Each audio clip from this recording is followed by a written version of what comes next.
can do this. Obviously. And they cannot touch. Oh no, I can't do that. There's too much talent. Da er vi live. Jeg drar på vid. Der. Er vi slått av kanskje, eller er vi ikke det?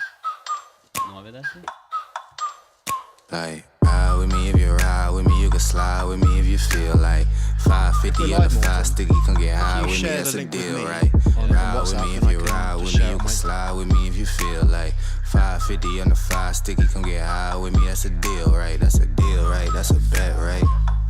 That's a bet, right? That's a deal, right? That's a deal, right? Huh? You're not supposed to. Now we are. Oh. Hey, what Testing. episode is this? Oh, 40 something. That's like the only thing. It's the last thing we need to remember. And we always forget. 45. Let's go.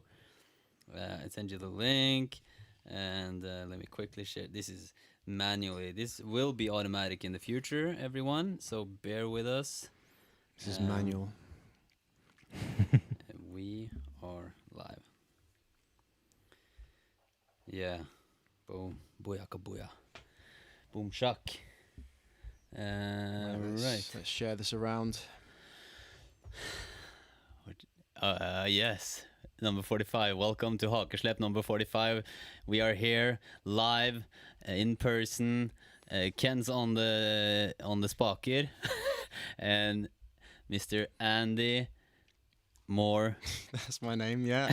How you doing? I was uncertain. No, the reason why you hesitate is because over the last, decade, I've used a number of different pen names, and you've been through that process. So you're like, what's his name again now? Officially, my real name is Andy Moore. My mother calls me Andrew. So yeah, there you go. Yeah. And if your name is Andrew in England, you'd be Andy every time, yeah? Or no? Yeah, in England, it's just, I'm sure it's the same in Norway, but in England, everyone sort of gets a nickname. Yeah. So, like, Richard is Rick, Andrew is Andy, Robert is Rob. Not all names, but, like, my brother's called Gary, and there's no... Oh, Gaz, they call him Gaz a lot, you know? Okay. So it's quite common in England that every name has the shorter nickname version. That makes sense. Is it the same in... Same in Sweden. But not Norwegian.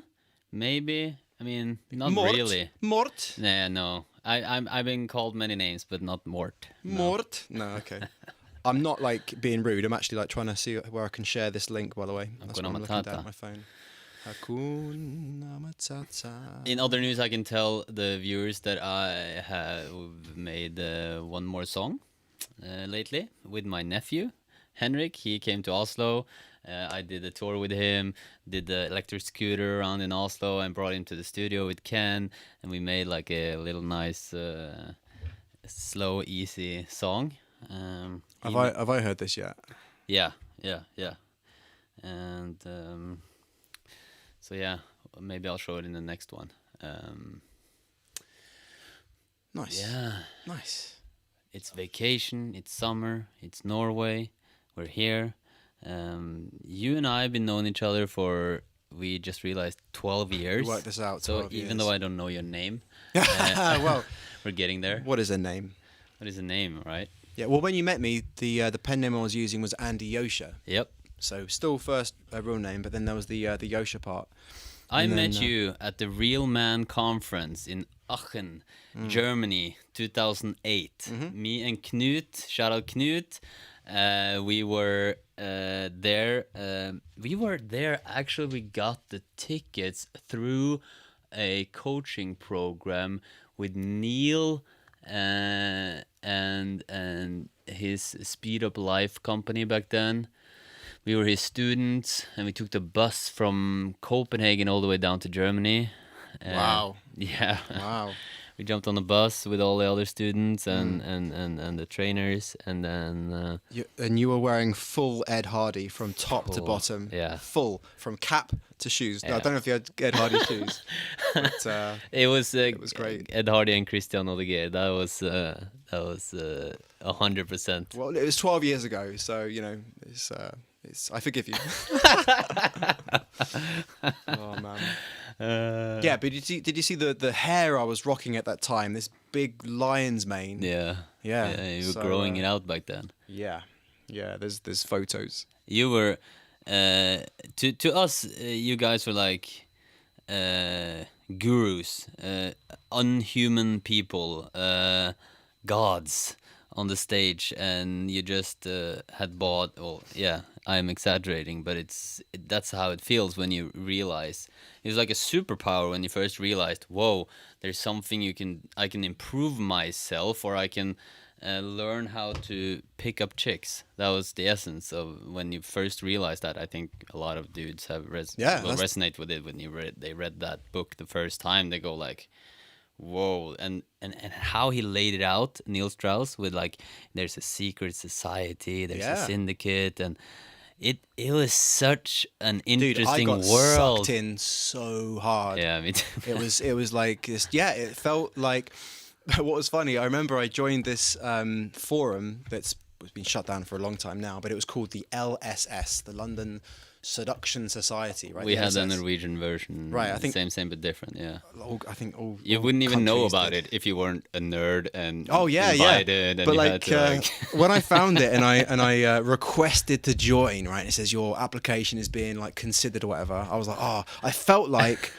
Like like eyes wide shut, where like you're like there's like all these like cool like guys in suits that look at the application like, so what do you reckon? I don't know, And when I got accepted, I felt like I had got into this like this secret society where all the dudes were just like James Bond, and I'd go in there and they'd be like, hey, how's it going? That's not what happened. When I eventually went to a live event, I got kind of the shock of my life. It was just a bunch of nerds just like me. Yeah. Yep. And there were a couple of like cool guys who were the sort of the people that people looked up to, but everyone else, I realized I was actually far less nerdy than I thought. You know what I mean? So yeah, that was there you go. Yeah. But I had the exact same experience actually. Yeah. Was there a Norwegian version? Norwegian version, and we had to apply to get in, and somebody knew someone who knew something about it, and then you kind of follow the trail, and then you're kind of knew how to get in. Yeah. And then we went to meetups here in Oslo, and I realized the same thing. Like, okay, these are just. You have this image of people online. I think this applies still with people, haters online or social media or Instagram, like how how we think people live their lives. And then you meet them and it's like, oh, okay, we're all, these are just a bunch of nerds. No, I don't say that as an insult in the slightest, because I was a nerd as well. And I'm a nerd. But one thing that, what was amazing about it was I was joining a secret society, because it was a secret society, but it was a society of people that were kind of outcasts, a bit like I felt. They were like didn't fit in, and they wanted to improve. There was this vibe of like optimism, right? And I think that was one of the core things. There was this vibe of optimism, and there were some people who were like the guru type people that were kind of these like people adored, they looked up to. People talked about, what's the different? Have you seen like Adam's methods? Have you seen like this guy's methods? And like, so Shout out Adam. Yeah. Well, Adam Lyons was he was like one of the kings of the London scene when I was into it. But that was the cool thing. It was this. There was hope. Yeah. In this group, you know. So before, and this was the this is the pull of this is like the positive side of it. The pull that pulls you in is before I got into that, you just assumed that your ability to attract, to connect with attractive women is just sort of set in stone. It's like, well, I suck. Well, more than that, you think it's because of outside things. You think it's because of the way you look, or you think it's because I'm ugly or because of whatever, right? Because that's obviously, what else is it? But then you get into this area of knowledge and you learn, no, it's not. It's because, all the psychology around it of how you behave around women. And then when you meet people who you think, he's not that good looking.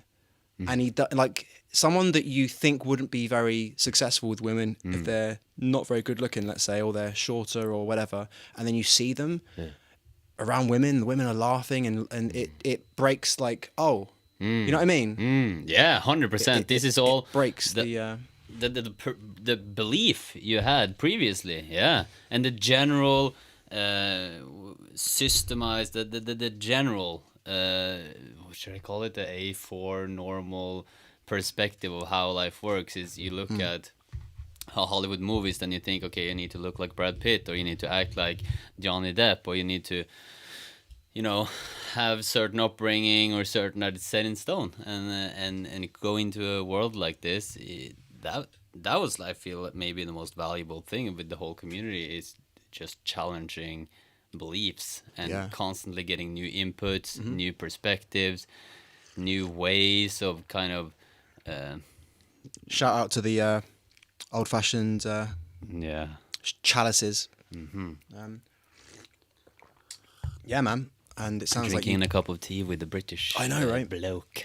It sounds like you got sucked in as hard as I got sucked in, and I went all in. I mean, Me too, you know, man. like what started off as like this book is interesting. I'm so Fast glad forward. I did, though. I'm so glad I did. Yeah, of course. I mean, when I first started, yeah, so much to talk about that shit. yeah, we could probably talk about the entire podcast. I don't know if you want to, but like, No, yeah, I think like, it's fun. Yeah, go ahead.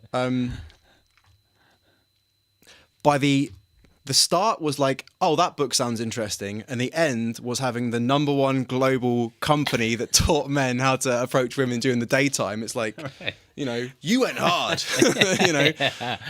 Yeah. But it just spoke to a deep need that was inside me. You know, like being unable. What do you think that is? Well, it was from being bullied and stuff at school, and just feeling inadequate or unattractive or having low self-esteem. You know what I mean? So when I found this stuff, it was just like, this was designed for me. I was sucked in so hard. I was set for a career in creative advertising. I'd spent 3 years at university studying advertising and art direction, another year in Cornwall, which is like southwest of England, doing a postgraduate diploma in creative advertising. And then I went to London to seek my fortune, to seek out a career in advertising. But I've discovered the game on the way. And as soon as I discovered that, the destiny was set. I ended up quitting that to go into this full time. Can't believe how similar stories we have. Because for me, it was the same with film photography. And I'm still using film. Obviously, I'm on film right now. And you're still using design. You have designed the logo behind you. Yeah, I designed banner. this. I designed this. Yeah. Well, I spoke at. Was this the event I spoke at? I think I'm not sure. I don't remember, to be honest, but one of them. I think it might have been. I'm not sure. Yeah. I'm pretty sure it was actually. Yeah. So yeah, I designed that. So yeah, like we use the skills. It's like, we've learned, we use you know? the skills we learn and kind of went on this same journey and went full-hearted and all in, and ended up running companies that went in that community, world viral or whatever. We've been on weirdly similar sort of similar journeys. Yeah. You know, and maybe we can talk about that. You know, probably not a good idea to talk about pickup the entire time, because we've moved on, haven't we? Like it's not something that's part of our lives anymore. Apart from, you know, we're still men, but it's not like you're not a dating coach. I'm not a dating coach. No, I retired from that, like officially 5 years ago, maybe. Yeah, it kind of 4 years drifted ago. for me. It drifted into different like I always not always, but during the summit times, it became more and more about personal growth, and then it became more and more about spiritual growth, and then just now it's more. I'm just the only thing that interests me is like, who am I? You know what I mean? This world philosophy in general. But then they go full circle and I start getting interested in relationships again, and then, you know, dating might come up again, and then kind of I see it as the wheel of life. It'll come and go in a way. I'm still like if I meet someone and they are struggling in their interactions with women, I still very much enjoy passing on what I know. Right. You know what I mean? Yeah. But I think with me, one of the biggest things that made me move away from the whole thing was if you want to call it an industry, was just getting all weird. It was getting darker. Like, when we first started, like, I don't know if you ever saw the first like the early version of the website, which was it was daygame.com, which I don't own anymore, by the way. If anyone goes to it, I don't own that anymore, but that's what it was. Or it was Daygame TV in the very beginning, and it was all colourful and fun, and the whole vibe was like, because to me the game was like done in nightclubs, right? Whereas what we were creating was, you can do it in the daytime. Just go and speak to us. It almost like felt like the good side of the force, the light side. You know, I'm not saying like chatting to girls in clubs is obviously still fine, but it felt very fun. But then over the years, it just our competitors were putting out videos that made everything look really seedy and dark and weird, like filming pickups all the way, taking them back to the apartment and following them into the apartment. It started getting really weird. That's just like one of the things that was one of the reasons why I wanted to get out, but it was there. It was like, it was, you know what I mean? Do you feel that happens with a lot of things? Some idea becomes kind of saturated and then cynical and not deep anymore, if you understand my question? Yeah, well, because the company was called Daygame, it was therefore automatically associated with pickup, because it's day game, game, right? But my interest started to veer away from the pickup stuff, and I was getting more and more interested in the deeper side of things, like the underlying psychology behind self-esteem, behind masculinity. And I started, I wrote a book which is on that shelf over there, and that was the second pen name I went with, which is Aslan Claymore. And that was after I sold the Daygame business. So shout out Red Knight, for sale, Amazon.com. Haven't you read that book? I've actually heard it on like an audio book like 5 years ago or something. Yeah, man. Yeah, I did an audiobook as well. So Aslan Claymore was the pen name. He was praising you the other day about this book, and I only read like 20% of it myself. He hasn't read it. I'm just being honest. No, I read 20% of it, and sometimes I open it, and it's been in my van for a long time. You know. Yeah, I'm proud of it, man. There you go. 50 pages of there it, you man. go. Look at that. Yeah, man. Yeah. So that was me exploring masculine archetypes. So that and the brand I came up with, the concept is the concept of the Red Knight, and it refers to a ancient fairy tale called, well, in German it's something like Iron Hans, but it translates to Iron John. And there's a book called Iron John by an author called Robert Bly, and it's a fairy tale that essentially sort of maps out the masculine journey from boyhood to, and in the story there's these three knights: the Red Knight, the White Knight, and the Black Knight. And it's meant to symbolize the three stages of masculinity. So the book is called the Red Knight, which is the first stage, because the biggest problem with modern men in terms of their interaction, ability to interact successfully with women, is they skipped the Red Knight phase. They were shamed out of it, or pressurized out of it, or they didn't have maybe they didn't have a father, or the father was absent or something, and the mother is therefore like oppressing the wildness, the violence, the sexuality, all that kind of stuff. The animalistic. Behave, get down from there, don't do that. So the Red Knight phase of the masculinity is kind of like hopped over. And then they kind of prematurely enter the White Knight phase. And the White Knight, if the Red Knight is all about getting into fights, testing out, like, just, being a passionate, young, fiery male, right? And that includes the sexuality. Yeah. You have to go through that. You have to tame that, learn to work with that energy. And then the next phase is the White Knight phase, where you're no longer satisfied with these just basic carnal desires and passions, and now you want to actually slay some dragons and do some good and achieve things greater than yourself. This is like the White Knight phase.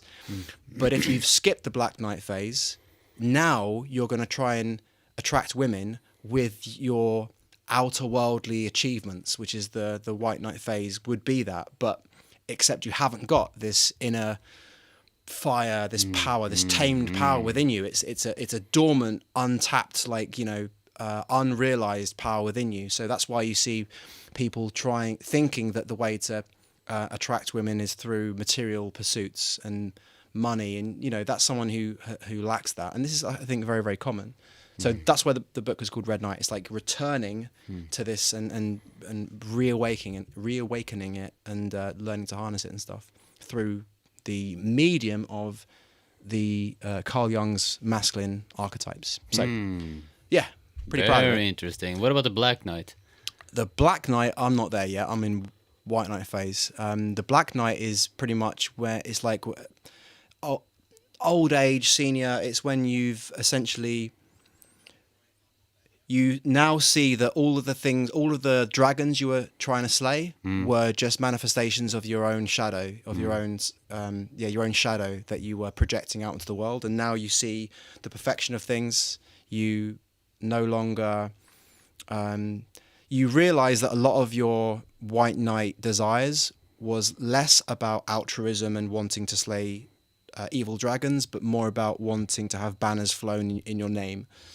And wanting fame and recognition, all these things, and now you've kind of got over that, and now you're in the phase where you just have a calm, humorous, serene acceptance of all things. I'm not there yet. That's like the. So this relates to your story in terms of Thamisia. Then, can you talk about? Okay, so Thamisia, without spending 6 hours talking about Thamisia. Yeah. You started a blockchain project, and you've been working on it for like 3 years, day in and day out. Technology project on blockchain. The long-term ambitions are for it to be built with distributed ledger technology that might be blockchain. It might be something else, but as of right now, it's just an application. It's a prototype that I was building for about 4 months, I think. But it's just it's centralized. It's not built on blockchain because that requires knowledge I don't have. Right. Yeah. But the idea is to, how I have understood it, the idea is to find objective truths, or at least get people to agree on what is true. Yeah. Do you want to hear about it? It's I can go deep. No, I want to have that as a context for your personal transformation in terms of letting that go. Yeah. Because now it's a new chapter.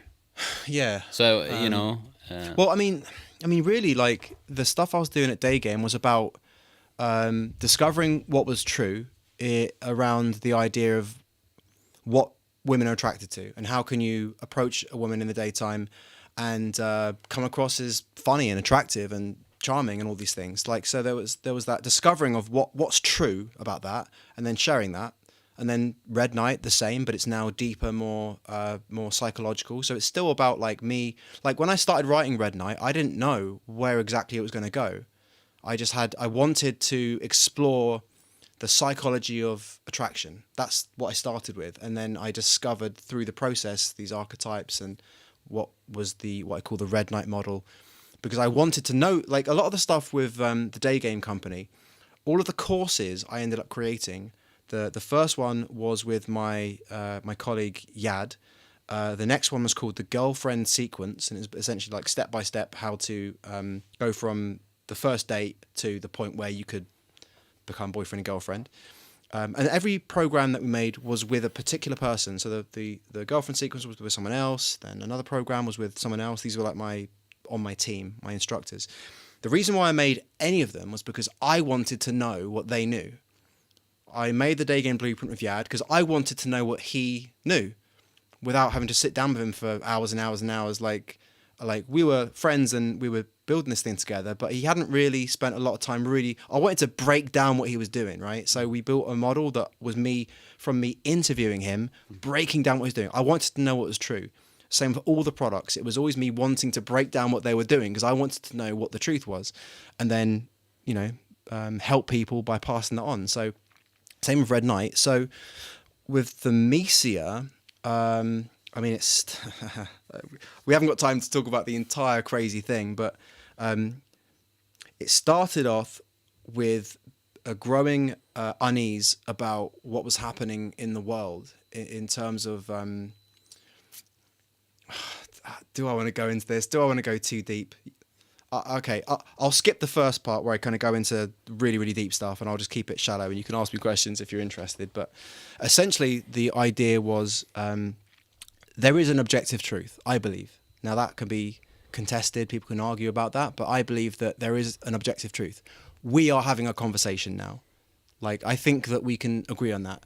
Now, is this a simulation and we're not actually having a conversation, or am I nothing more than a projection of your own mind and only you exist? Like, fine, but that's not really functional. It's not really useful to think like that. I think we can all agree that we all share an objective reality. We are having a conversation right now. This is a microphone. This is a medieval looking cup that I'm drinking tea out of. So I believe there is an objective truth. So, but when I look out in the world and you have one person over here who is absolutely certain that this is true, and then you've got this person over here that is certain the opposite is true. Now, both those things can't both be true. He's like, this book is red, and this person's like, no, it's blue. Well, someone's wrong, right? Someone is wrong in an objective reality. So, and you see this in politics with America, the left and the right, the pro-Trump, the against Trump, the pro... You get the idea, right? All these people. So it's like someone's got to be wrong. I mean, I'm not talking in terms of like opinions on ethics or morality or things like that. I'm just talking about like, did this happen? Like, did this person say this thing?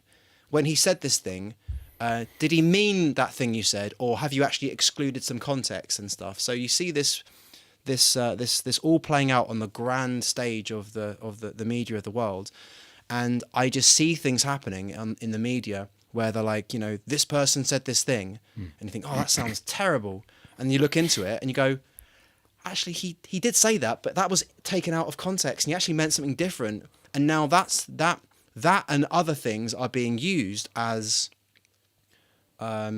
evidence to build a kind of delusion structure. So because, let's say, A, B, C, D, and E, these different things that different news organizations have reported, and based on that, they then start pushing or repeating a narrative that is true given those things. But then you look into those things and none of them are true. But now there's a structure that's been built, and in order to disprove the thing that's way up here, that's built on all these different things, you've got to go way back to the root stories that were perpetuated. And it's a difficult thing to disprove, because the more people that now believe this thing, now you've got a collective delusion. And it's not just, I believe it's true, not just because of like some evidence. I believe it's true because you believe it's true, and he believes it's true, and all my friends believe it's true. And then what, you come along and say, oh no, well actually looked at the evidence and it's not true. Well, I'm sorry, it doesn't work that way, because my tribe believes it's true. And even if it's not true, it's very difficult to change someone's mind. So the idea behind Thermesia was, would it be possible to build a platform where only the truth could exist? Only the truth, like a publishing platform where only the truth. So when you went there and whatever you read, you know has to be true because of the way it's engineered, which I can go into if you're interested. This is why it's been a 3-year project. So that the only thing that can exist on the platform is something that is being verified as being true in a anonymous game theory environment, which incentivizes truth and disincentivizes lying. I know this doesn't make any sense, as I'm just sort of saying it off the top of my head. Makes sense. Or to anyone listening, I doubt it does, because I'm sure we talked about this before. Yeah, that's true. But it's like, you follow it? Yeah, it's nuts. But it's crazy exciting, because it essentially makes truth profitable, which is, I'm not a pure capitalist, but I think that capitalism, what's amazing about the profit incentive is it's the economic and political system which is most in line with human nature. Now, it doesn't mean it's perfect, but if you can make fixing homelessness profitable, it will be fixed within a year, guaranteed. If you can, if you get the idea, right? If there's a profit incentive behind something, it gets fixed, but the market fixes it, right? So like these COVID-19 vaccines that now the whole world is rushing to try and get out there, you'll get a vaccine faster than ever. It'll be the fastest vaccine ever to come out because there's this massive profit incentive to do it. So with in journalism, there's a profit incentive to just get as much attention as possible. Now that's an incentive architecture which is not necessarily aligned with the truth, because I can just say something, get attention, and when I'm found to be lying later, I can just write a little a correction or something, you know. So there's not an incentive architecture to guarantee truth. It's just going to guarantee like hyperbole, clickbait, sensationalism, all that kind of stuff, you know. So what I've sort of proposed, and I've been building the prototype for, is a profit architecture where you only actually get paid if what you write is independently verified as true within this anonymous game theory fact-checking kind of system. But I haven't actually worked on it for the last 2 months because of like some health issues and stuff, you know. So it's like I've been working on it non-stop, obsessively, to the point where I had no money left and I had to go back to live with my parents, and I just kept working on it like with no job, no money, but I didn't know what else to do. Who's going to employ an entrepreneur? Like, you know, well, I have taught men how to approach women, you know what I mean? Who's going to employ that dude? So yeah, when I stopped working on it, I entered a bit of a phase of like, well, what am I going to do now? You know? Yeah. So I haven't given up on it. I had to stop because of these health issues. I literally I couldn't work on anything. But you know, now I'm here, going with the flow. Yeah, man, exciting times. Yeah, it feels great to be here. Yeah. But yeah, there you go. It's crazy what I'm working on.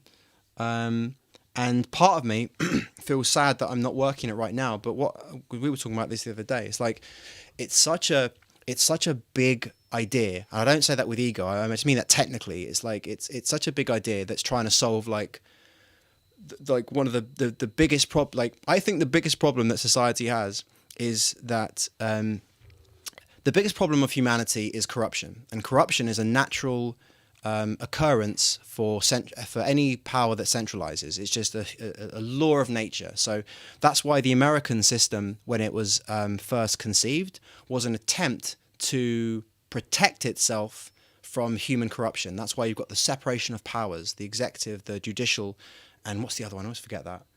The other branch of government.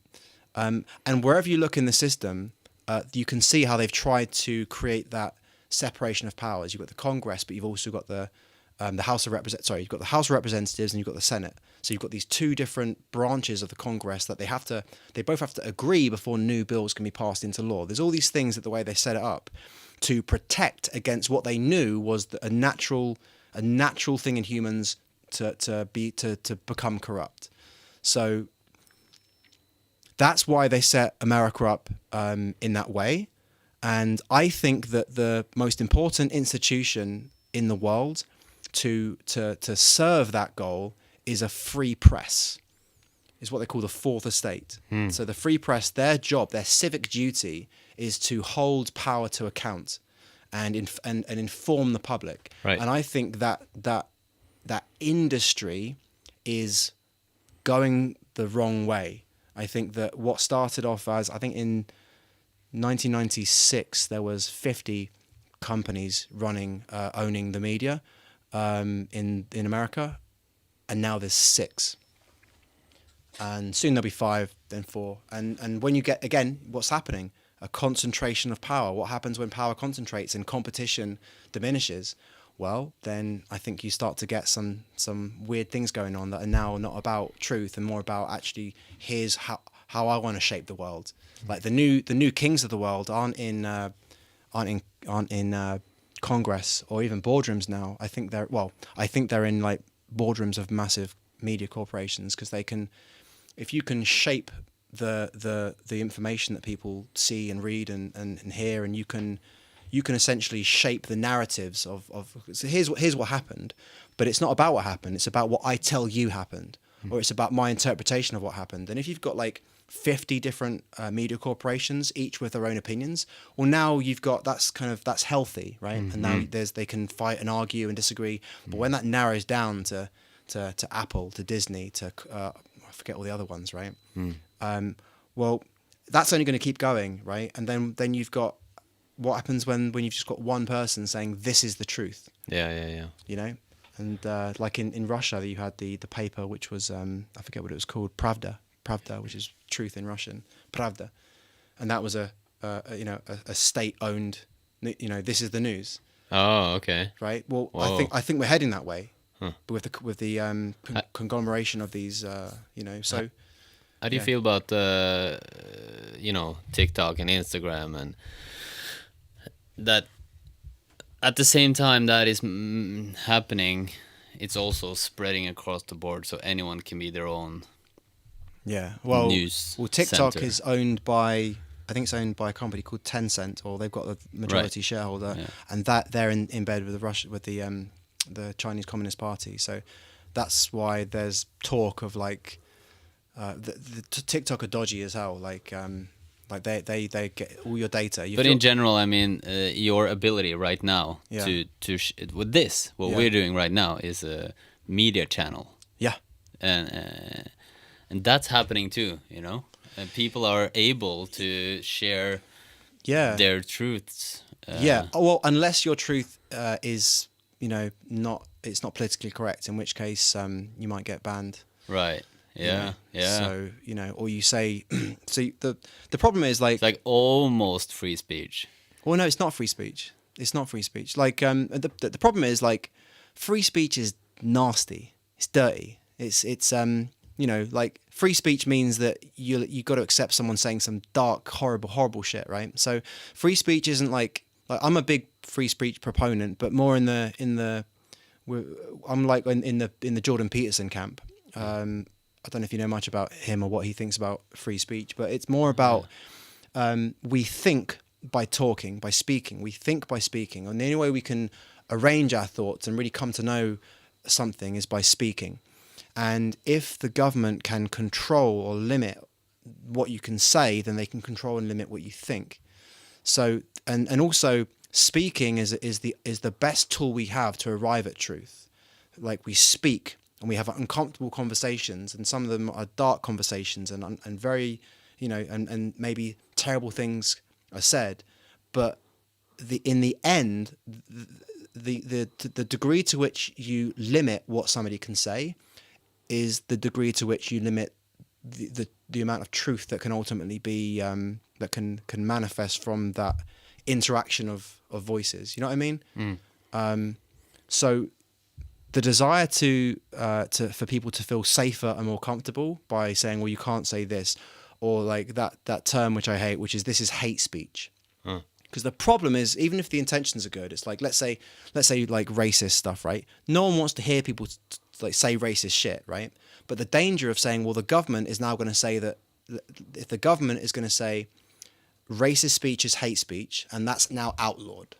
Well, the problem is now what you've done is you've opened a door you can't close. The government can now say what is hate speech. Well, what happens when the next guy wants to add a few more things onto this, right? Right. Let's add a few more things. Add a few more things. And before you know it, it's now hate speech to criticize the government because it's hateful. It's once you've opened that crack, it's either all speech, it's either free speech, it's either I'm allowed to say anything I want as long as I'm not inciting violence and all this kind of stuff, which means everyone's got to develop a tougher skin, right? And even that horrible man over there saying the racist shit, it's not nice, right? But to me, the alternative is giving the government the authority to essentially say, this is allowed and this isn't allowed. Because once you open that doorway, given enough time in that not allowed part, will be criticising the government. Guaranteed. It's almost like just add time. Because one thing gets added, it starts off like no racism. Everyone's like, oh, fine, yeah, who wants to hear that shit? Add another, add one more thing. Let's add transphobia. You can't misgender somebody, even if it's by accident. And then there's another thing. And it's like, you know, how much can happen in a decade? How about 20 years? And before you know it, like, you criticise the government, hate speech. What happens then? You're in prison? You see what I'm trying to say? So I don't like people saying horrible shit, but to me it's like, it's black or white. It's either that or authoritarian government saying that you can't say that stuff, you know. So where do you think we are in 20 years? Or say 50? Do you think? Well, my real question is: do you think the world is going more and more shitty, or better and better? In some ways, I think it's getting better and better. I think we're gonna, like, the next 5 years is gonna be like the next decade, definitely, right? It's like shit's gonna go down. It's either gonna It's either gonna go down or up. Yeah. I mean, that's obvious, right? Down or up. But you know what I mean? Not necessarily. Yeah. I don't think it's gonna go sideways. I think something's got to give. I feel like right? I've had this feeling since 2010, though, or since 1998, to be honest. Like 2 years from now, the world's gonna end, or something's gonna happen, and then No, I don't think it's gonna 2000 end. comes, and then nothing happens. 2012 is gonna happen. Something crazy is gonna happen. Nothing happens. I was doing ayahuasca on the night of 2012 December. What was it? 20? Yeah, whatever? Something. Something Yeah. like that. Yeah. No, yeah. I was doing ayahuasca in Peru as it was. Yeah? Yeah. We decided. What a great right, idea. Yeah. Tell me about it. How's the experience? And the world didn't end. The world as you knew it Or probably ended. maybe it did end. and Maybe this it is all- did end. Yeah. You never consider that, huh? Yeah. That was a nice transition from the world ending to ayahuasca. That out of the different ceremonies that I've done with ayahuasca, that was actually the most tame, most gentle. It was just pretty nice, and just, you know, saw some things, and Okay. it turned out that, and everyone reported the same thing, that the ayahuasca that was brewed that night just happened to be pretty chill. It wasn't. Oh, yeah. So, okay. so sorry, no great stories here. Oh, I was dancing with snakes and everything. No, it's just pretty chill, you know. So Chill ayahuasca ceremony. Yeah. So No you know, puking. No, it was pretty relaxed. So, no story there. But that was part of the bigger adventure that was Peru, which was like a 2-month crazy adventure. Like, what an adventure! Yeah, in Iquitos, which is the middle of the Amazon jungle, you know, like a little kind of Wild West town, you know, where it's so famous for ayahuasca that when you go to the restaurants there, they have ayahuasca menus. So if you're planning on doing ayahuasca, they say, oh, this is the menu. You know, so there's when you're planning to do ayahuasca, you have to go on the dieta, the diet, which is, if I remember correctly, just like no spices and no seasoning, salt, pepper, and all these, like, low fat and all these different things. So you go to any restaurant in Iquitos and they've got the ayahuasca diet, the dieta, so you don't have to worry about, you know, eating the wrong thing. Interesting. Yeah. Never done that. Never. I want to, though. Do it. I mean, if you want, or not, you know, it's if it calls to you, you know. But what I learned was, you don't have to do it in Peru. Like, the idea that you have to go all the way to Peru to do it. Like, the first time I did it was an island. Yeah. And actually, it was actually a more meaningful experience. I felt I actually got more out of it. The Peru thing, I felt like I didn't actually get anything out of the ayahuasca ceremonies I did. I just tripped balls and that was it. But to me, it was more of an adventure. It was the people I was with and like the relationships I built, and it was just the whole adventure of it. Whereas in Ireland, the ayahuasca, I actually, like, you know, was crying and going through a sort of experience. But it was during the daytime in Ireland, whereas in Peru, it was at night in the jungle noises, the shaman doing the Icaros, you know what I mean? Whereas in Ireland, it was with the Sante Dami Church. Okay. And it's a quasi-religious, quasi-Christian group that under Irish law, a religion is allowed to have a sacrament, which in this case is ayahuasca. So, in other words, under the Santa Dami Church, they can perform these ceremonies legally. Okay. So whether or not it's like legit or not, whatever. But I mean, it was radically different because everyone's dressed in white, and it's during the daytime. Beautiful summer day in this like completely remote countryside, like eco center or something, and they're playing music and they're dancing, and it was just a completely different vibe to the like sounds awesome midnight black, and it's just a different vibe. It's great that I did both, but if I was to do it again, I would so prefer to do it in Ireland. Yeah, and I was with mates that good friends of mine as well, which was just a beautiful experience. So if I was going to do it, I would do it in that kind of setting. Yeah.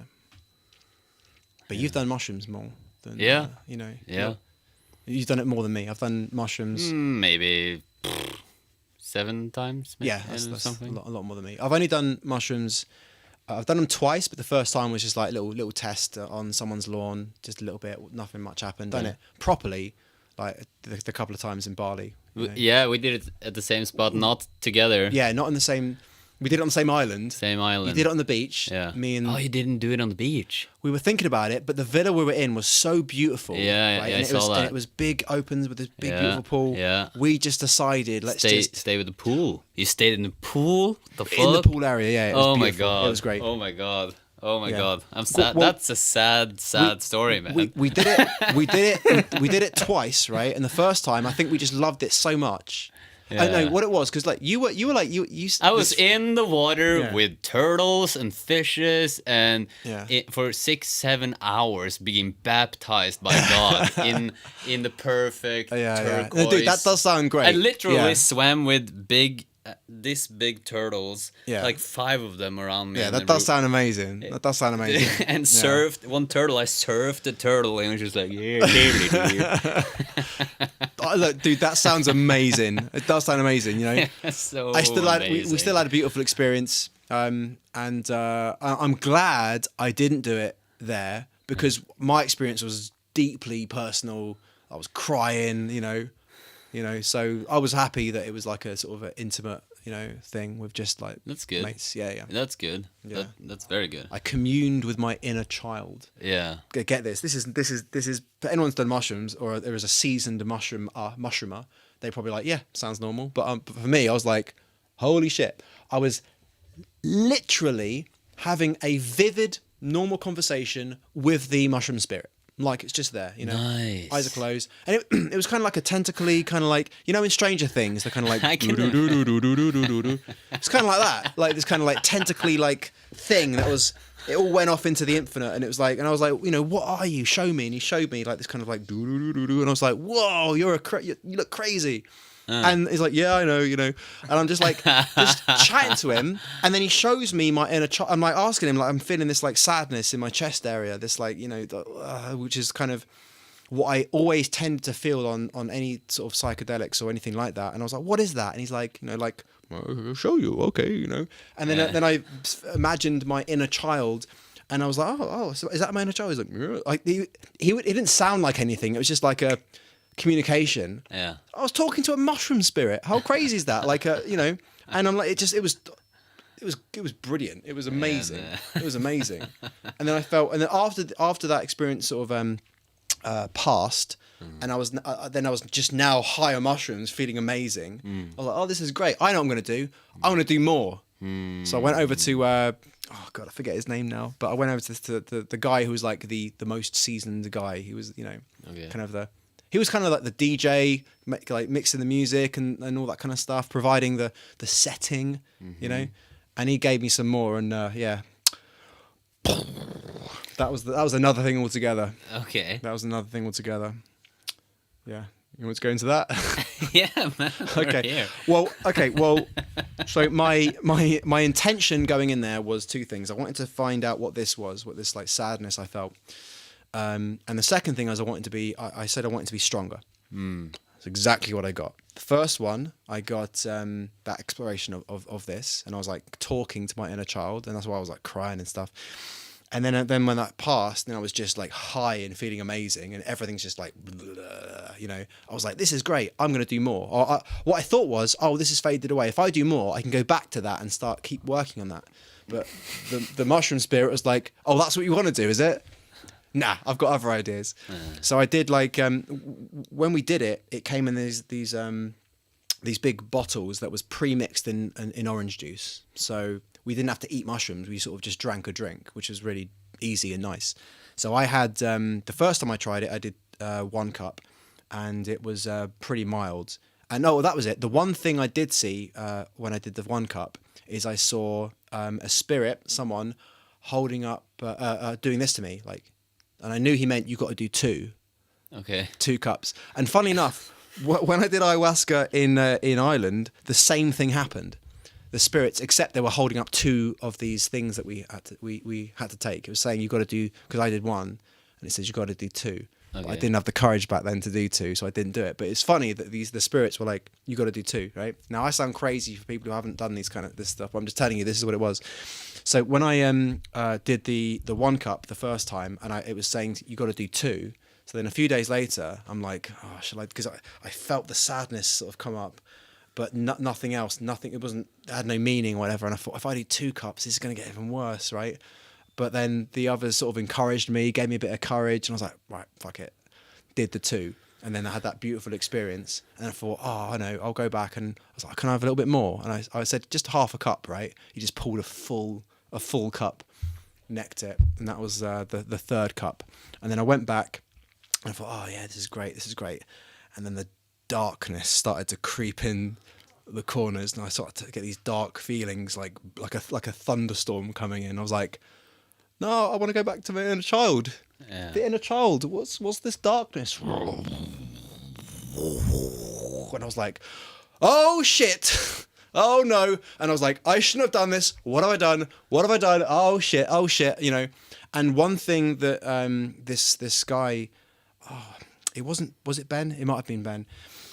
One thing he told me is, he said, if it gets crazy, if it gets a bit rough, just breathe. You always have your breath. Right, and I remembered that, and I was like, focus on my breath, craziness, like chaos, darkness, chaos, right? And I was focusing on my breath, and I don't know how long that went in for, but I remembered, like, you know, breathe, you know, just focus on the breath, and it's like darkness, right? And at some point, I had this realization of like, I became aware of the witness of this experience that had remained completely unchanged through the entire thing. And I said, what did I say? I kind of got into this kind of warrior posture of like just focused on this stillness and this breathing. And I had this realization that it wasn't in words. I just recognized this isness that was there, my consciousness, my awareness, whatever it was, the stillness, the I, that was just there through the entire chaos, just there, not unchanging through this. Like, even though I was kind of emotional, like, oh fuck, but there was an immovable, unmoving isness of me in this experience, and I recognized it. And then the mushroom thing said, yeah, and still you stand.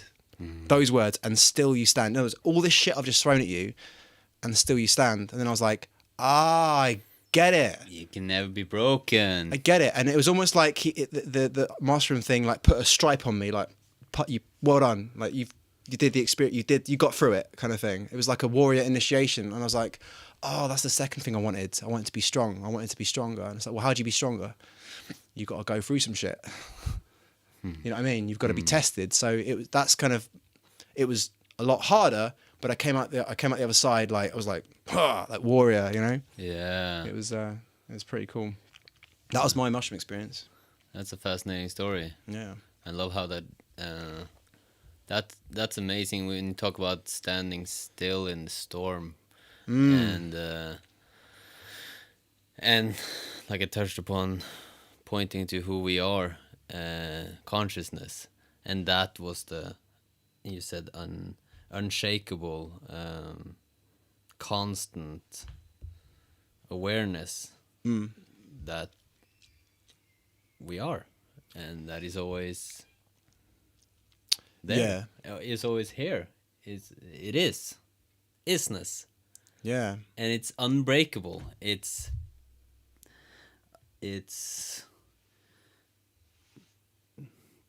past lives. You know what I mean? We can be born, we can die, but where awareness comes from, or what awareness is, will always that's always there, you know. Do you want to hear my theory of what happens when you die? Sure. It's a theory, right? I'm not trying to start like a religious cult, right? So, you know when you go to sleep, right, and you sleep for, let's say, 8 hours and you wake up, or even better, have you ever been under any anesthetic and then you sort of wake up, like, you know, hours later or whatever? Yeah. All right. So your experience of that time passing is nothing, right? So in fact, if we could do, if I could just like hypnotize you, snap my fingers, and you fall unconscious, right, and then I'll wake you up tomorrow, your experience would be just instant, like as if tomorrow it's tomorrow like this, right? Well, when you die, time ceases to exist. In fact, when you die, for you, time ceases to pass, right? So let's say it was possible for you to die, and then for us to somehow, let's say you can freeze people's cryogenic freezing, right? With the idea being that they think that at some point in the future they can unfreeze them, and they'll have the technology to fix whatever they died of, and they'll continue living. You can do that. You can get your body frozen when you die, right? Well, what would be the experience of that person? He would die, and then he'd wake up, like 1,000 years later? The idea is that, right? He'd wake up 500 years later. Well, if you keep extending that into the future, right? Your experience, the second you die, the whole universe will end. Do you get what I'm trying to say? Like,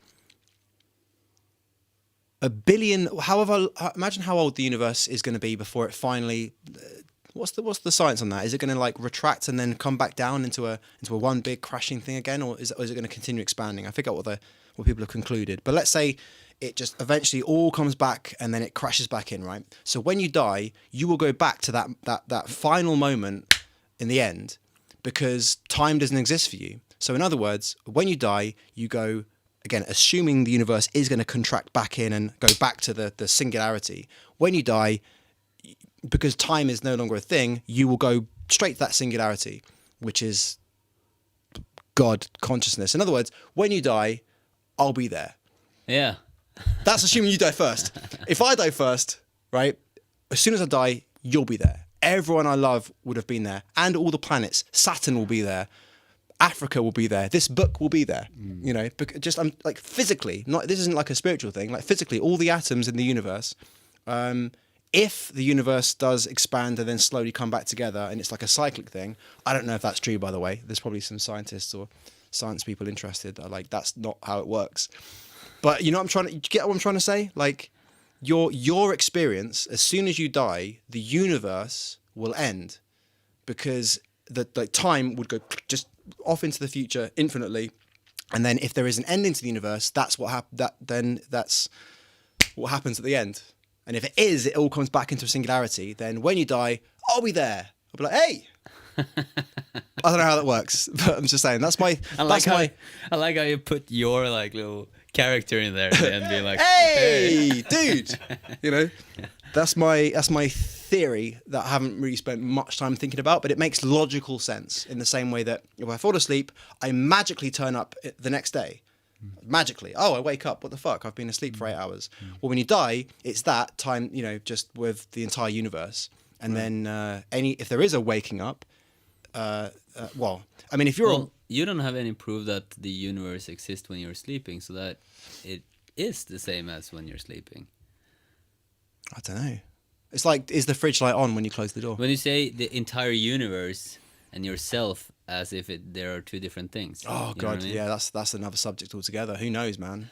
Yeah, yeah. Like, are you real? Am I the only thing that exists, and you're just you know? Is this a simulation?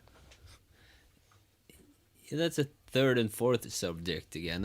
I'm just saying, like, when you are, or when we are sleeping, or when you know, even this world that we're engaging in seems to be out there, but I don't have proof that there's a world out there. That's true. That's what Descartes, the conclusion of Descartes was, I think, therefore I am. And apparently the word think it meant something different back then. So it kind of means like I create. I am conscious. I'm conscious, therefore I am. Right? Yeah. In other words, like you can't trust your senses because it's just signals in the brain, and Right. like light is Descartes, was that him? Descartes, the French Yeah. dude. I'm pretty sure. Descartes. Descartes. Descartes. Yeah. Descartes. Yeah. My pronunciation's bad. Something like that. Okay. Yeah, man. Cool. Yeah. See, he was in. I think he is into something. You think so? Yeah. Yeah. I think we are creating and perceiving the same thing. Well, I'm in the Bill Hicks crowd. We are.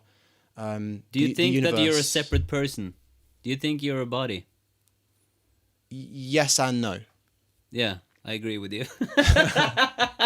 Yes and no, because we are, right? We are, but we are in the same way that. I don't know. Like, were you before you were before you were a seaman? You know what I mean? And before you were born. When is the start of the body? Well, You know that's what the I mean? thing. That's the thing. It's like. Is there an edge of the? Where's the edge of the body? Well, that's something that Alan Watts talks about, isn't it? He says that the reason why we feel so like, what was that thing? Alone and afraid in a world I never made. The emptiness you talked about. Well, I was going to talk about the feeling of like, I like we're separate. There's nature and then there's us, and it's because like we're sort of free to move around and stuff. But it's like we're actually integrally a part of a much greater system. So, for example, it's like, oh, I'm a human, so this is me. I'm this is me. It's like, well, okay, well, let's take away the oxygen and see how long you survive. It's like, so we're like, so. How long do humans survive? You mean? Well, I mean, we need oxygen, right?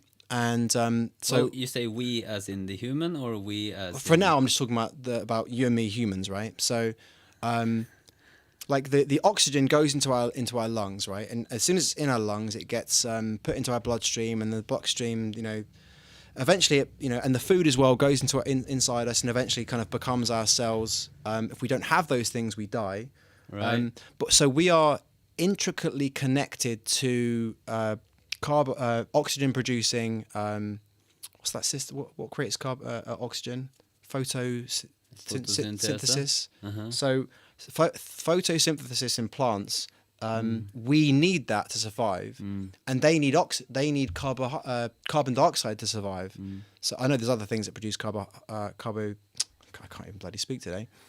Carbon dioxide, but I'm saying like we are deeply integrated into a complex bio ecosystem, and also it even conceptually, in order for me to exist, you have to exist, because if I'm the only thing that exists, if I'm the only thing that exists, there's no such thing as I. You see what I'm trying to say? Right. If it's all one. you see that that tapestry thing there, right? If that was the only thing that existed and there was no edges, right, and it just went on forever, there's no such thing as a tapestry or whatever that thing is, right? Let's say that was a painting. If the only thing that exists is a painting, there's no such thing as a painting. In the same way you tried to describe water to fish, it's like, what are you talking about? It's like water. Well, point to this water. You're in it. It's like, what do you mean? So for you to exist, I have to exist. Other people have to exist. Well, the water is real though. For the fish. Yeah, but you know that as an external observer, right? As an external observer, if from the moment you are born to the moment you die, you are within a thing that you call water, and there's no way to escape it. How can you observe it? How can you judge it? What do you compare it with? It's like us saying. Isn't that what waking up is? Going from inside the cube to realizing you are the cube. Yeah, if a fish could come outside and look at it, go, oh, that's what you've been going on about, water. But if you're in it and there's no way to get outside it's like, there's all kinds of things you can kind of compare it to. But it's if you're inside it and there's no external references, then it has no meaning. Water has no meaning to a fish. It's a meaningless idea. It's like what you're talking about, And it just in the same way that if I'm the only person that exists, then I don't exist. Because for me to exist, there has to be something which isn't me. Yeah, from a dual perspective, from a human perspective, yes. Yeah. So in the same way, like life only has meaning because of death. Like life only has meaning. If there was no such thing as death, right, and we had been alive infinitely into the past and would be alive infinitely in the future, that for a start, there's no such thing as life anymore. What do you mean life? How do you explain life unless you have something which isn't life? It has no meaning anymore, right? There's no such thing as life if there's no such thing as death. And also, then life has no meaning. Like, you know what I mean? Yeah, and I don't know if life has a meaning, except the meaning we apparently, for me, or like we apparently give it. Like find happiness, I guess. Do stuff, make podcasts, and make music, and have sex. Yeah, well, there we go. Conversely, if the only thing you experienced was happiness, there's no such thing as happiness anymore. Right. Like, Yeah. what do you mean? What does this thing happiness? You know, happy, feeling good. What do you mean feeling good? If you've only, it's like that thing of I think I said this to you earlier. If you're born blind, sight has no darkness has no meaning. What do you mean black? Because we know black because we know sight. Close our eyes, now we see black. But if you've only ever known blackness, you there's no experience of blackness, because in order to experience blackness, you have to experience light. You have to experience non-blackness. Make sense? Makes sense. It's like if somebody who's born into insane wealth will never experience being rich. I would You just see what I'm trying call to it. say? Yeah, I would just call it an effect. It's kind of like that dualism thing. It's like like technically, yeah, I'm rich, but if I'm born into extreme wealth, I will never know the feeling of being rich, because I've never experienced not being rich. You know. I get you. In the same way, if you were born the most handsome man in the world, right? You never experience. Oh, maybe this is a bit of a weird tangent, but going back to the rich one, if you're born poor and then you become rich, that person experiences being rich in a way that the person born into wealth will never ever experience, unless he loses it all and has that that hero's journey of going into the ashes and then comes out at the other end. But you see what I'm trying to say? It's that dualism thing of in order to experience red, there needs to exist blue and yellow and green. Because if red is the only thing that exists, then there is no longer a thing called red. Right. Does that make sense? But there is a thing called red. Really? Oh shit, we just went one level deeper. Well, subjectively, this book is red. I'm subjectively experiencing that. Of course. You know? Yeah. So 100%. But like before you say something, or before you think a thought, where is that thought? There is the nothingness. There is the creative space. There is the ether. There is the unperceivable, and that's real. That's who we are. But the book's still red, though. Yeah. You know what I mean?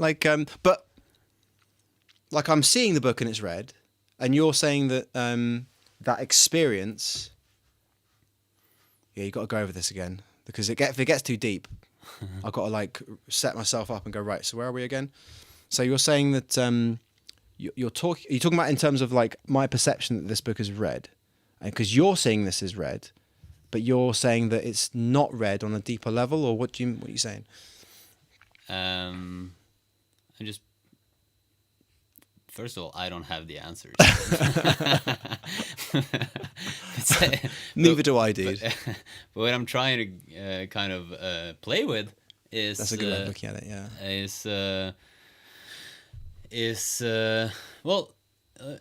One time I woke, I had a dream, and I don't remember how I fell asleep or if I was awake or asleep, and it's a true story.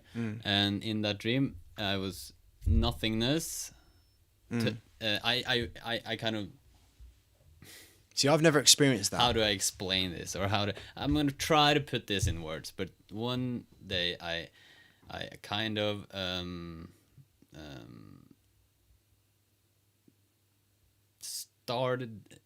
started with nothing, for me, in a dream kind of awake state type of thing. Yeah. And then the observer, which the mushroom showed you, is the stillness in the storm. Observed the nothingness. So all of a sudden, Duality. Yeah. Right. Yeah. And what happened immediately after duality is there was the one side of duality, or what should I call it? The one thing and the other thing. Yeah, the yin, the yang. That's the symbol. Yeah. What happened? The one penetrated the other. Yeah. And from there was an exponential Fibonacci sequence that turned into the room I was lying in. Fucking hell, dude! Like you had your own little mini Big Bang session. That's. But dude, that's like, why. Here's the thing, though. The knower was the nothing. So, and that's why it's so interesting when I'm freestyle rapping, or if I'm just running in the woods, or having fun, or in the flow in some way. When you're surfing a wave, or it's in the backseat of the experience. In a way, it's not my intellect who is always constantly proactively making stuff. That's not how life works, apparently, in my experience.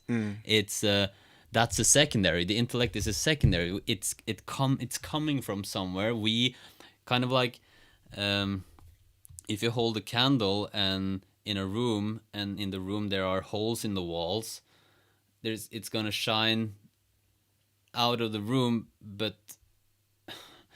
and there's gonna be shadows, but that's all different perspectives of the same candle. The candle is it's what's real, and the perspectives are the activity of consciousness. Does that make sense? Yeah. Well, yeah. I mean, as far as I'm able to make sense of something like that deep, man. But yeah, man, I'm with you. I'm well into it.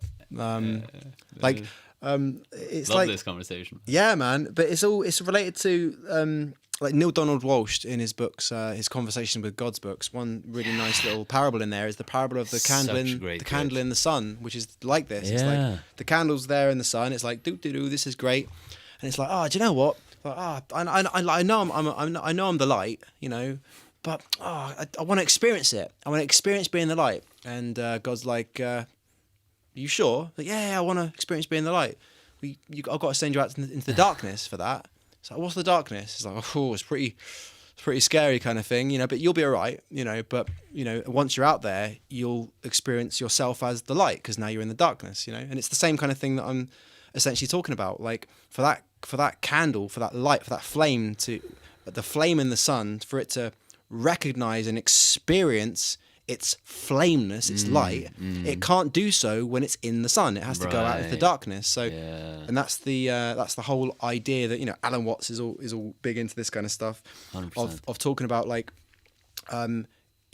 let's think about this logically. If you are an all-encompassing, omnipotent, omniscient, I think that's the word, being, right, and you are everything, and there's nothing that you are not, nothing that is. All that stuff, right? You're everything. Well, you can't then experience anything. You can't experience anything. Well, then I get you. Yeah, because you're jumping from non-dual. You're kind of jumping perspectives. Well, I'm describing the non-dualism, that whatever that is, right? Yeah, but when you're describing it as something separate of you. Well, no? I'm trying to describe. I'm trying not to do that. I'm trying to say that, like, in the beginning there was God. Right. So what does that mean? It's like it means that if you're in a non-dual, I am. That's the only thing that exists, right? Well, if we are that, just hypothetically.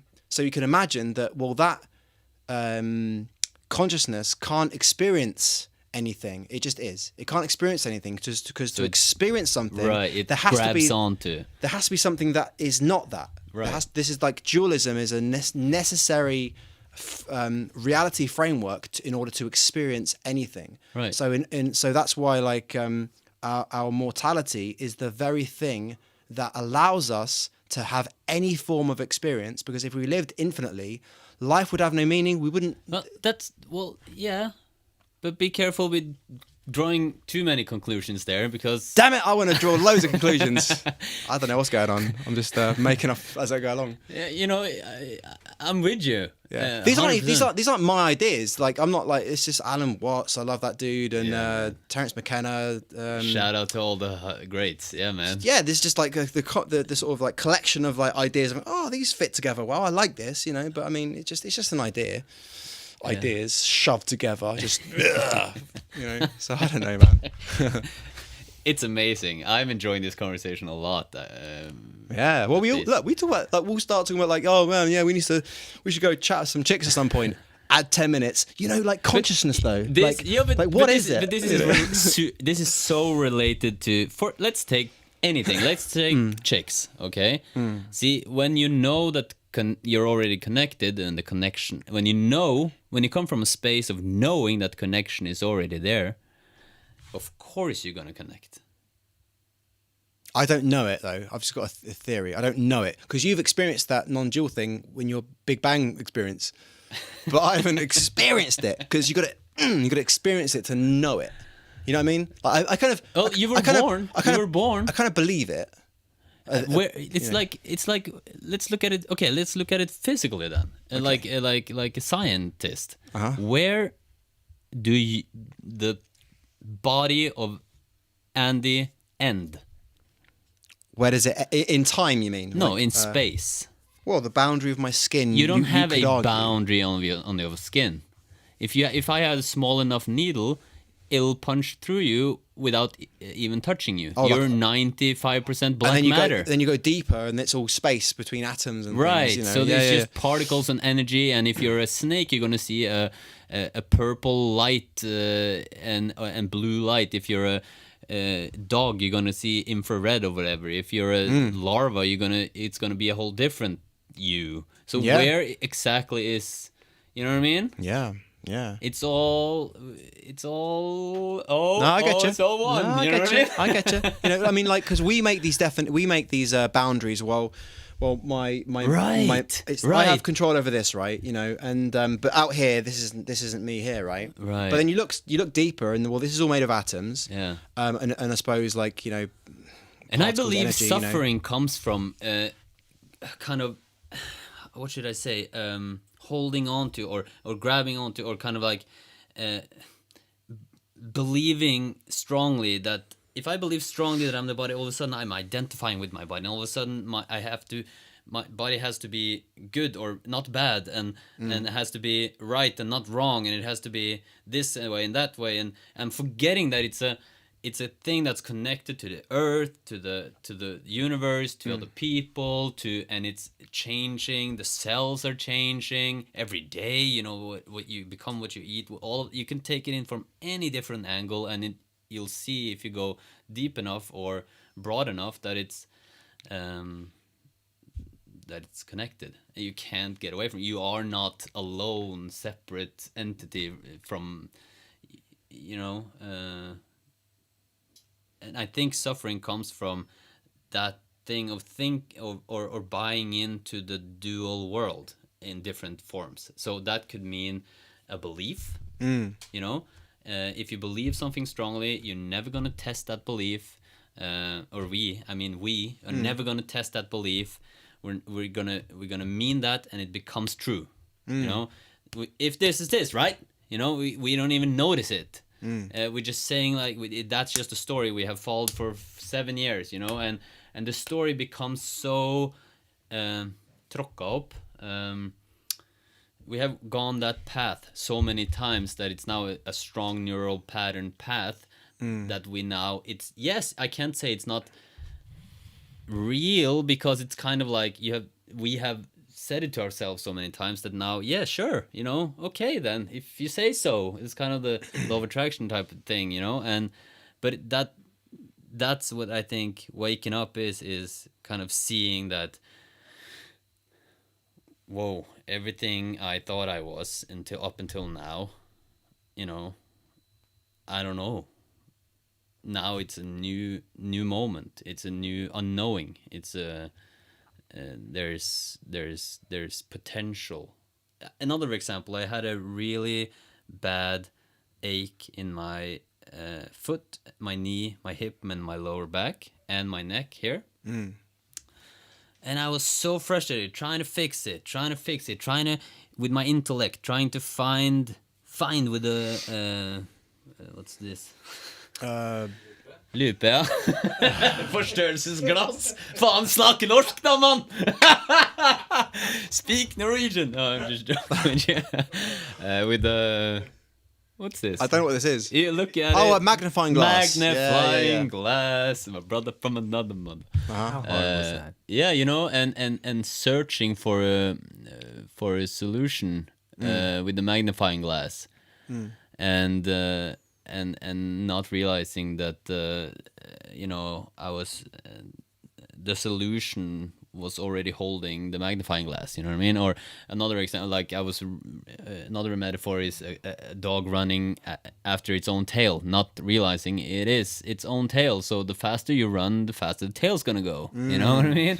And to me, so I don't know what happened, but it came to me, and again from who knows, but it just made sense to me. Dave Kibi, shout out Dave. He said I put on Facebook or something like, can anyone help me with this? I have this problem. I read this book. I'm trying to maybe get into solving the problem, but I can't get it. And he wrote something about sometimes when I'm in pain, I just noticed what is it telling me? And I hadn't had that perspective before. It wasn't any particular profound or anything. I just hadn't heard that perspective before. So I was like, okay, what is it trying to tell me? And we were in Spain, and I sat down on the couch. And for once, I actually focused on it instead of trying to not focus, trying to do everything else than focus on it. Trying to undgå. I'm looking to him for like English translation, and he's like, You were trying to not avoid it. Avoid it. That's the word. Yeah. Okay. Yeah, man. I was trying to avoid it all the time, and now I didn't. I just sat down on the couch and I said to myself, okay, let's just do nothing, be quiet, see what my body what shows up.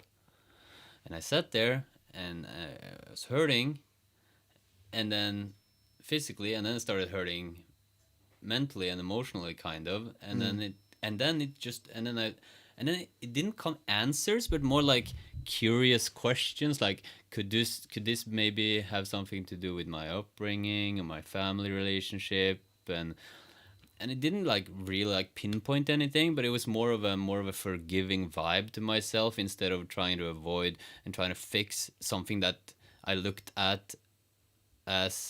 upon as broken. You know? Yeah. Just the context of thinking that there's something broken and then trying to fix it is like 3.5 layers in to some kind of belief, right? Yeah. So I just let the thoughts come and go, and what happened is my sensation turned from pain to healing. And it wasn't really even that big of a difference. It was more of a shift in, I don't know, a slow kind of shift thing. And now it's like,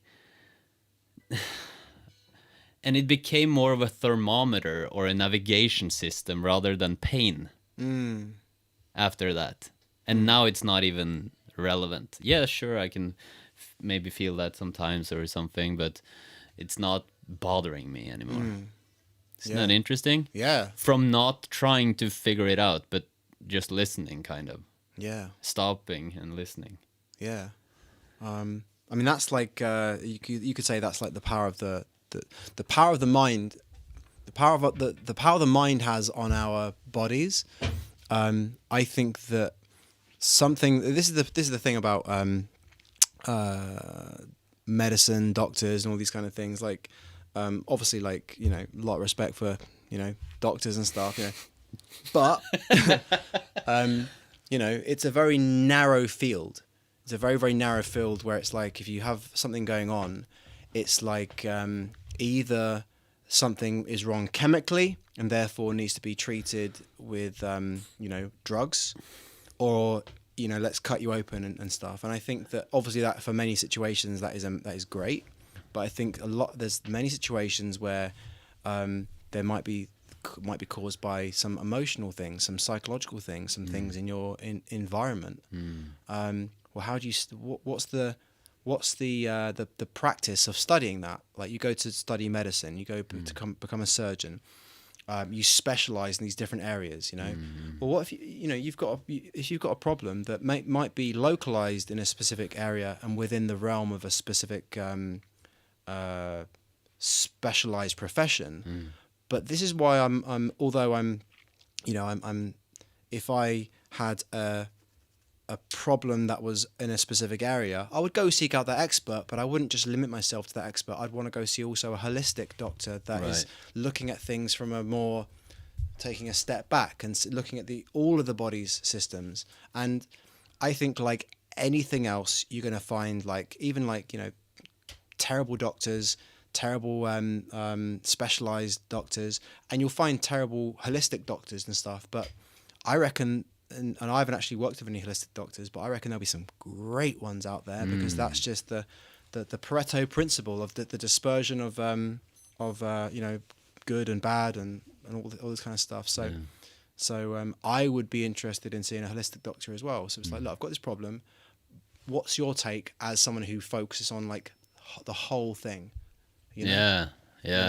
It's like if there's a problem in a company, like you might bring in a specialist who specializes in the area, but you also want to bring someone in who can look at the entire company and go, right, because this is happening here, but it might be caused by something over here. Yeah.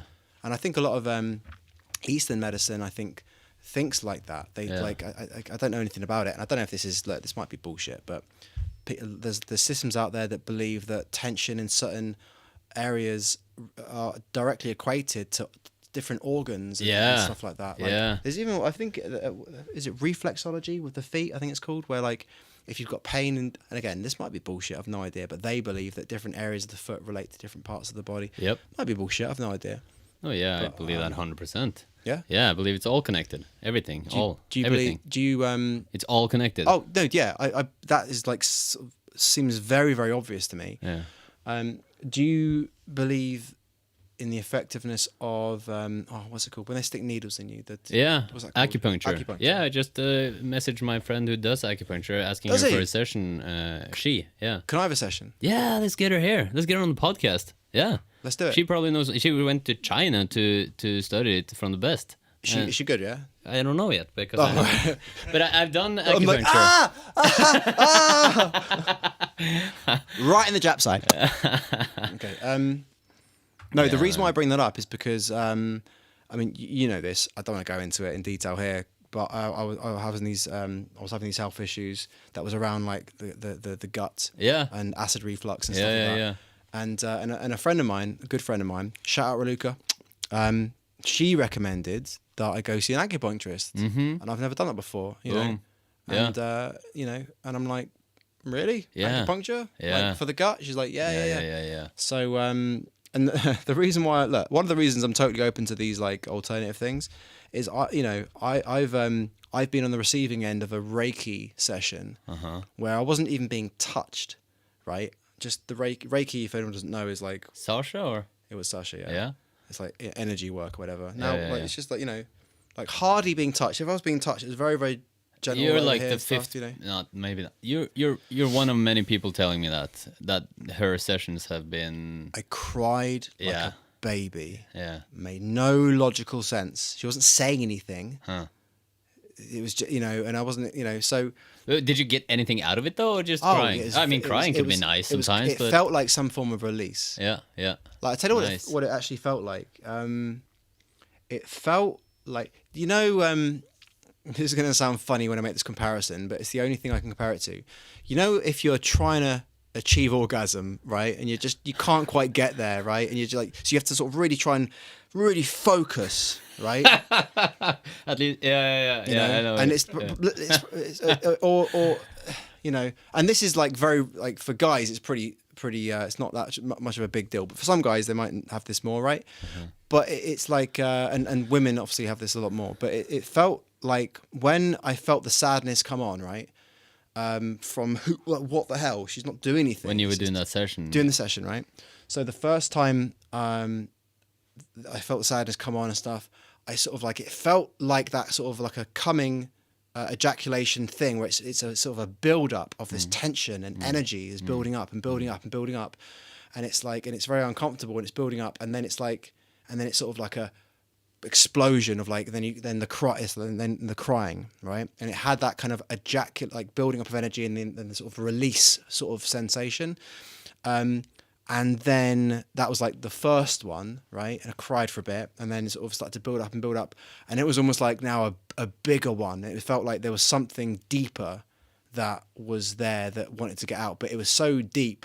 It felt like I couldn't just sit back passively and just like let her do her thing. I felt like I had to somehow be a participant in this, and I had to kind of try and go in there with my mind and sort of like ease it out as well, kind of thing. And it felt like if you're trying to if you're the focusing that's required if you're gonna try and ejaculate, you know what I mean? If you're trying to come, so that focus.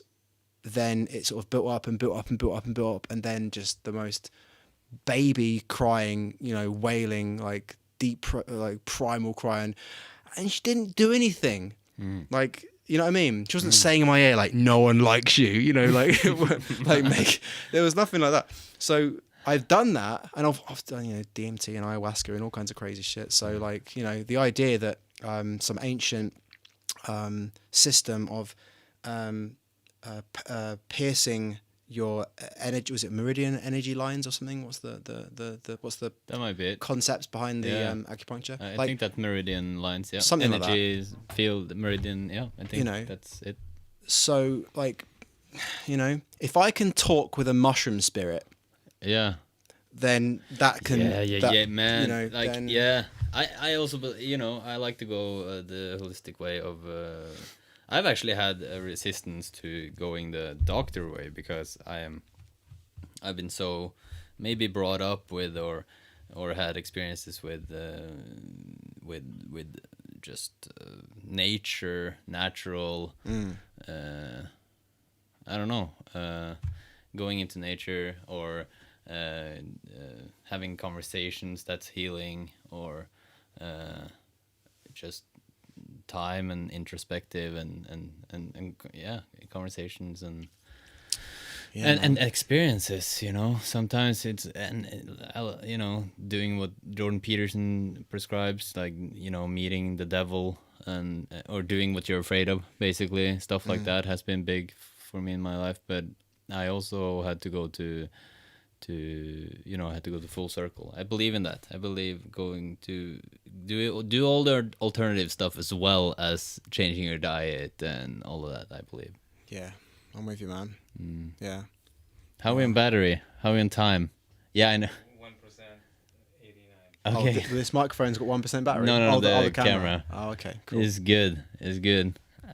We should do more podcasts.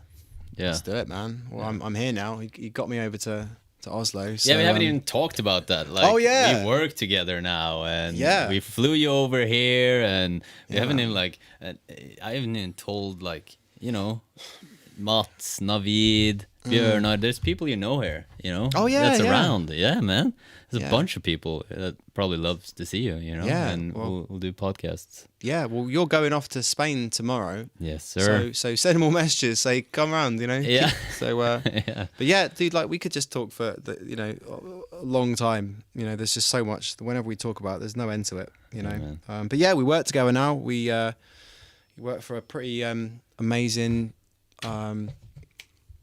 company that both it's pretty cool, man. And you got me in there, and it's just paying it forward, man. Yeah, man. So next time we can talk about van life. Yeah. Yes. Yeah. 100%. All right. Yeah. Okay. Any plugs? Any of this? Jesus Christ. I Have don't I know. got any players? If you wanna make money online, contact us. Booyaka booyah, motherfuckers. And then other than that, shout out Ken, shout out Tess. Tess? Yeah. And I love you. We love you. Love you too, man. See you soon. Thank you for this great conversation. Yeah, cool, man. Bye, everybody.